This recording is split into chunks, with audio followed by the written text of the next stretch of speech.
Hi, this is Boris. Welcome to Sketchman Draws, and today we're going to look at Buddha by Osamu Tezuka.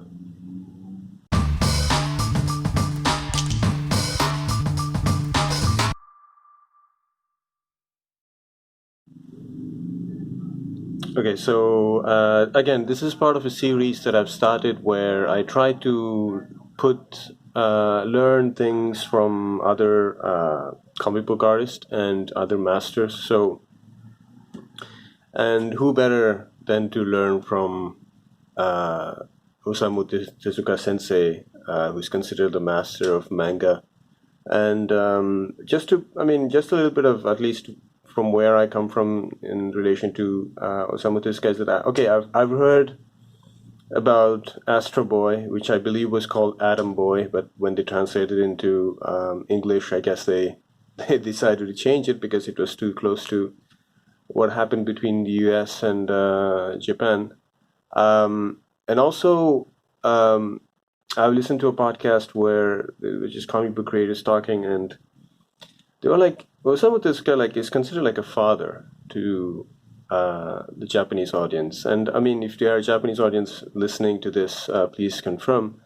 But and that's what I heard, because he sort of nurtured the audience with these stories. And I mean, if you heard anything about the mangaka that is the master mangaka that is Osamu Tezuka, like, you know that he has a huge body of work. So, and this is the first time I'm reading Osamu Tezuka manga. So there's no, I mean, I don't really have any justification for choosing Buddha, but I just wanted to, I don't know, I just wanted to read it because I'm living in Thailand and I'm surrounded by Buddhism. So, um, and I believe like he was a doctor that who became a mangaka, if I'm not mistaken.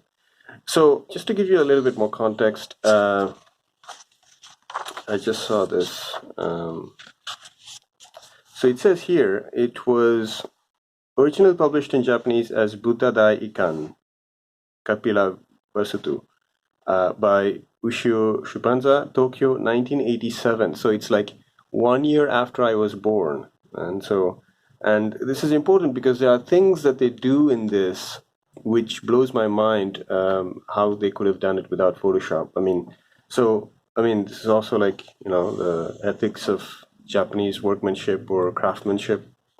So, and as usual, like I've just stuck some post-its so that, first of all, I'm just going to focus on a few elements.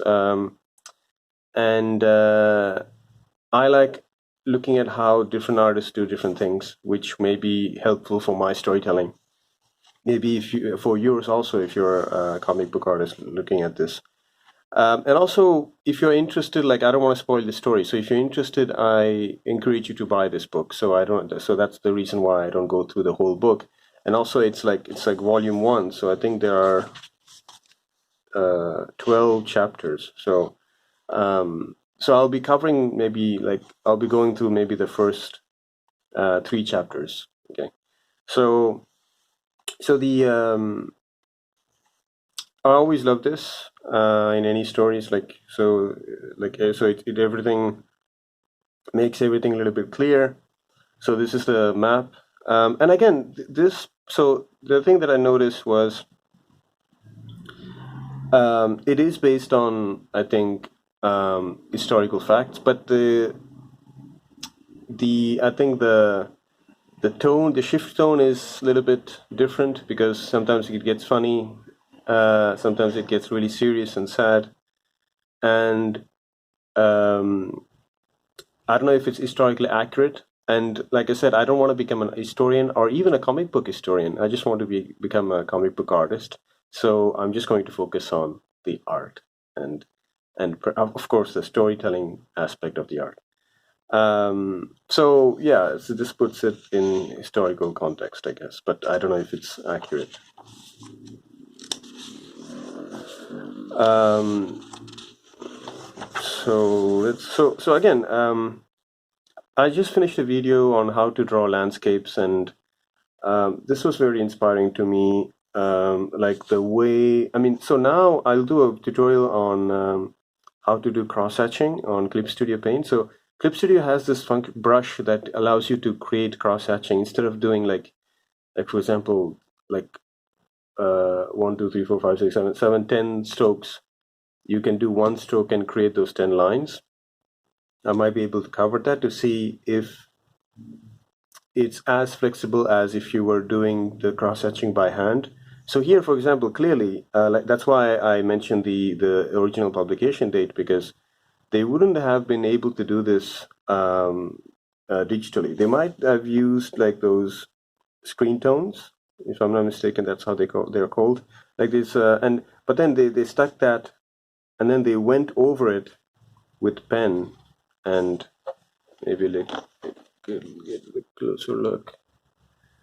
Like you see those like horizontal lines, like they just went, I mean, they stuck that sticker, like the screen tone, they cut that out. So for example here, they cut that out so that they can leave the white of the paper. And then they just went in with the, like a pen, like maybe a Maru pen or a G pen. I think Maru pen is finer. I think it's a G pen. I don't know if it's, I haven't paid close attention to it, but yeah. So the first thing is that, and I think I might do like I'm sort of compiling like sort of my let's call it research for lack of better other expressions. Like for example here, rain. So how each artist portrayed rain, and this is also interesting for me. Like, so for example, creating those, like cutting through the image, like through with negative space. Again, another beautiful landscape.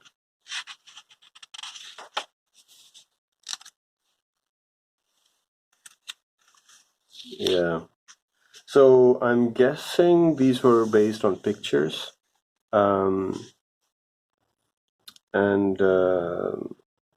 so for example, yeah, so I think the large areas have been covered by those like screen tones, and then the more like those shadow areas were covered by pen.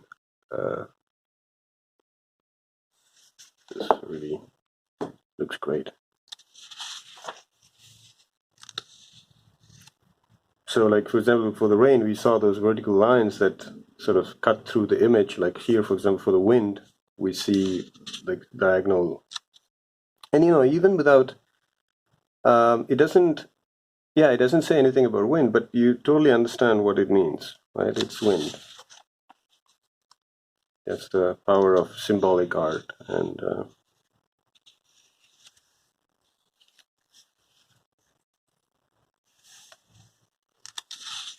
so again, I'm not commenting on the story. And same here for the, you know, I'm in terms of comics, one of the things that I always try to improve is the movement. So here they're using the same method, like sort of creating the illusion of motion blur, I guess, with these lines here.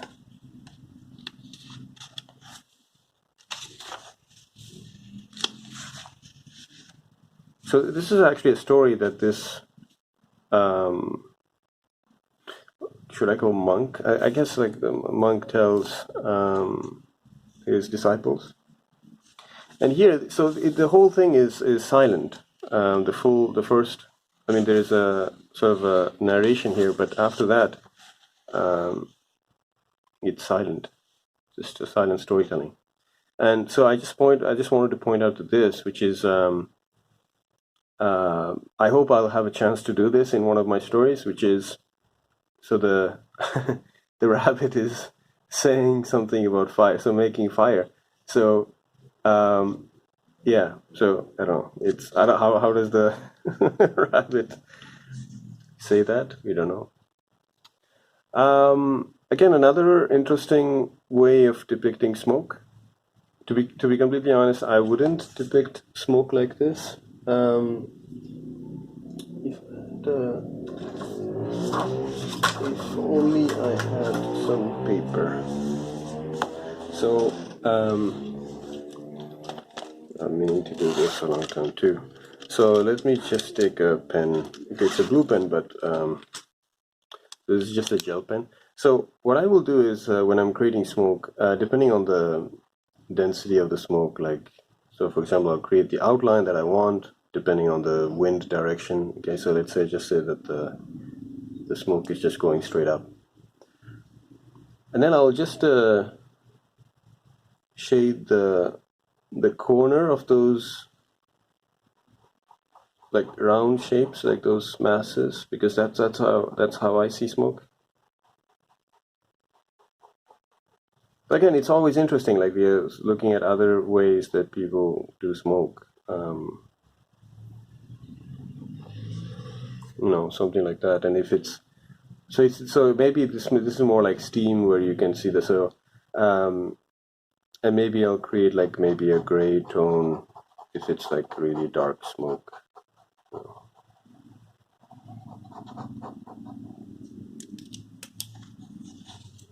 Yeah, this will become handy because I can draw and stuff.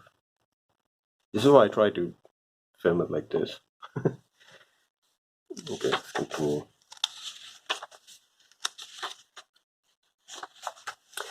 Here. So I just wrote Uderzo influence. I'm not the guy who keeps scores, like, oh, this guy, this artist copied this artist, or this artist influence was influenced by this artist, and so on. Of course, artists influence each other all the time. Actually, different mediums influence each other all the time, like movies influence comics and vice versa. I just thought that, I don't know, it was really striking that, so for example, this character with just big nose, and there are other aspects, like there are other sequences in the story that remind me of Asterix and Obelix, so which I'll be covering in the future in this channel. So I just bought this used Asterix and Obelix story, and so yeah, it sort of reminded me of how Uderzo drew characters' faces. Like, I just thought, I don't know, at least for me, I used to read these when I was in high school because I studied in a French high school. They would have these in the library, so you could read for free. And so now when I look at Osamu Tezuka's art at this point, it sort of reminded me. Then afterwards, I don't know if someone has asked him actually if he was influenced by European bande dessinée, but I just thought that was interesting. So again, I'll do another video. Again, these are also things that note to myself and that I need to maybe dig deep or practice in my free time when it comes to drawing. But so we talked about landscape, and so here, for example, the variation of cross-hatching direction sort of creates this. So for example, here there are vertical lines.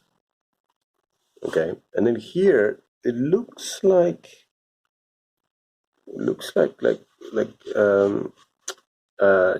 checkers, like, I don't know, like squares, creating squares.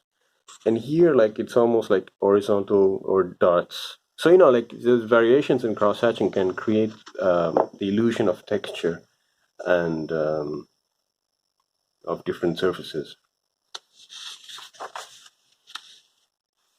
So speaking of like cartoony faces, Osamu Tezuka creates these super cartoony characters who just appear once. Like the characters that are like important to the story, of course, like, you want to, so he brings it like sort of closer to semi-reality, and but like the characters that you'll see only once, like for example this character, and again this also sort of reminds me of Asterix and Obelix.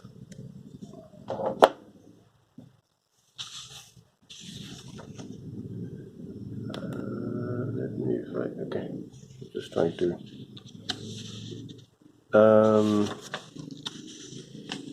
Okay, so this layout was important as a comic book artist, of course. So as a like as a beginner, I've just done some. I'm currently working on some webcomics. By the way, the links are in the description below of the things that I do on WEBTOON. It's free. You can go read it. Let me know what you think. I tend to just draw the action and then draw the panel borders afterwards, which I think is not the right way to do it. Because so the reason I wanted to show this is because so here he just asked himself, okay, what's the storytelling going to be in this page? So it's going to be like movement towards one direction, right? Like, so it makes sense to separate the pages like this. And by the way, so this is an English version, translated version, and they flipped it, so you're reading from left to right, as opposed to manga that you're supposed to read from right to left. So all the panels have been flipped. And and I think this is just a note to myself, and I think most of the time you'll see here as I'm commenting and going through this, I am also speaking to myself aloud, like thinking aloud, I guess.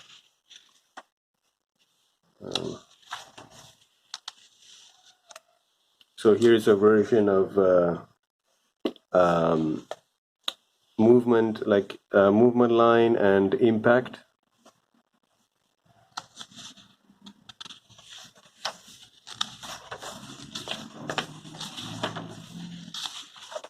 Yeah, let me just get through this.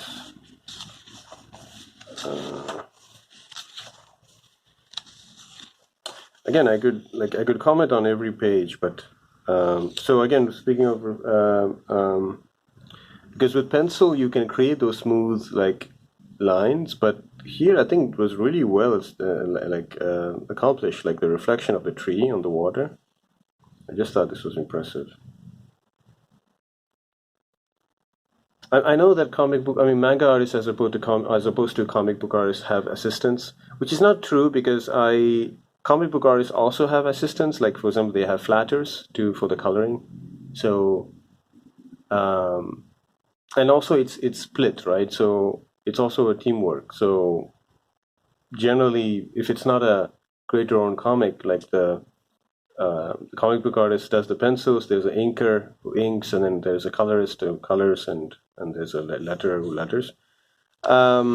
Here, it's like, as a matter of fact, like, so yeah, I also forgot to mention when I was like introducing this book, which is go check out on YouTube. It's free. There's Osamu Tezuka's documentary, and it's really, and sort of I've sort of taken inspiration from him because he has a TV, so I have my laptop just here. So I watch things, and this is like my drawing table, and so I just watch stuff, listen to podcasts, and draw, and so small things like that. So okay, why did I bring up the documentary? So he like draws all the figures, which I've also seen Naoki Urasawa do in No Manben, right? Or Manben, I don't know. And then the assistants come in and they ink it. I think the figures, like even the main artist inks it, but the backgrounds, I think usually the assistants do it. So all this to say, kudos to the assistants who have done it. If it's not Osamu Sensei. Oh, so yeah, I really love this sequence because so they're sort of keeping the sort of same sizes of panels and creating this sort of almost like animated sequence. And so this is you don't really need to explain anything. You solely understand there's something happening between these two beings, and so he's transferring his basically soul to this tiger. Again, movement lines, like the background. I do have some criticism about this. Like, it looks a little bit weird, but but if you look at the, like, for example, this is amazing. So fun to read. So wait, what did I write here? Oh, again, I just wrote, I just put asterisks. So this, like, the guy just trying to shake himself off. This is also pretty, like, inspired by, like, asterisks, I feel like. And here suddenly, this is what I meant, like, when suddenly he's like, the tiger just throws him away, and he just rolls like a bowling ball and hits those, like, pins. So, and considering that this book is called Buddha, and it started with some historical context, and suddenly we get into this, like funny reference. Again, even here, like, each blade of grass has been drawn there.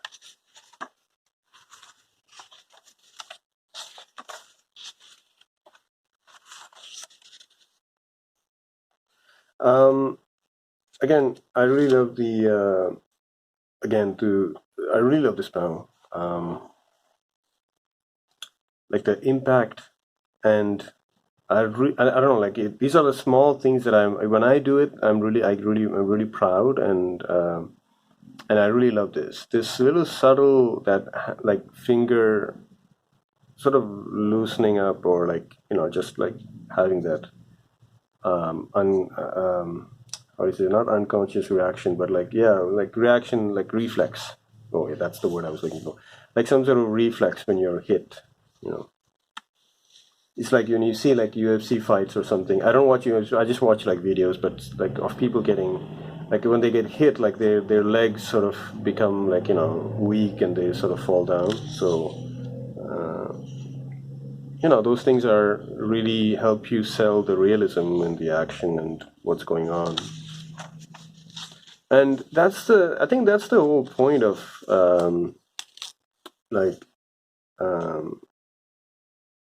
any storytelling, I think, which is to make you get immersed in the story. Like,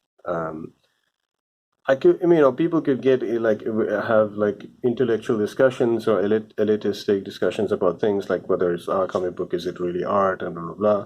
But for me, it is art, and it's really interesting that people still discuss about that. Anyway, I don't want to go into that tangent. I just want to we just have two more things to talk about, and then here I just so again, okay, so this is closer to what I do, but in a much more accomplished way. And so the tone shift I would say it's not that subtle, but I think it totally doesn't break from the flow of the storytelling. So my camera is almost like running out, and so this is what I wanted to point out. There is a moment where these locusts fly in, and I was like, how did they do this without Photoshop? And so the answer is, I think someone just went in and drew every single locust in there, because there's a episode of Manben so Manben is hosted by Naoki Urasawa, who is a really great manga artist. I'll be covering his series Monster in the future episode, and he goes to artists and films them for like 2 or 3 days, and then they sit around and they talk about the footage, the drawing process, like everything from writing to drawing to inking and so on. And there's an episode where I think it's Inyo Asano who sort of he draws like little pictures of like these creatures, and he just puts them in Photoshop, and then just like, turns them, like duplicates them, and then he creates this whole army of like the pile of creatures falling from this spaceship. And I was like, oh, okay, that's still difficult, but that's doable. But this is like, this is like almost feels like a 3-hour work or something.